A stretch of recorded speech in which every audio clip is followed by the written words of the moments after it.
सीताराम। आप सभी का बहुत बहुत स्वागत है इस चैनल पे। आइए देख लेते हैं इस वक्त आपके पर्सन की तरफ से क्या मैसेजेस है, आपके पर्सन आपको क्या कहना चाहते हैं। फर्स्ट ही कार्ड है यहाँ पे 8 ऑफ पेंटिकल्स। पेंटिकल्स की एनर्जी टॉरस, वर्गो, कैप्रिकॉर्न आप लोग हो सकते हो।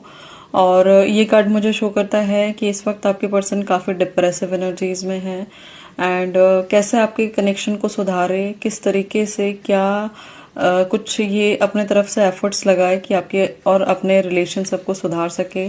कुछ ऐसा ये पर्सन सोचते हुए नजर आते हैं एंड द स्टार की एनर्जी है। तो ओवरऑल आपकी पर्सनालिटी के लिए कहीं ना कहीं बहुत ही ज़्यादा कमिटेड वे में ये आगे बढ़ना चाहते हैं। बहुत इमोशनली पर्सन नजर आते हैं एंड आप समझ नहीं रही हो, ऐसा कुछ सोचते हैं ये। आप समझ नहीं रहे हो, आप इनकी भावनाओं को नहीं समझ रहे हो, इनको इग्नोर कर रहे हो और ये चीज़ें इनसे बिल्कुल सही नहीं जा रही है।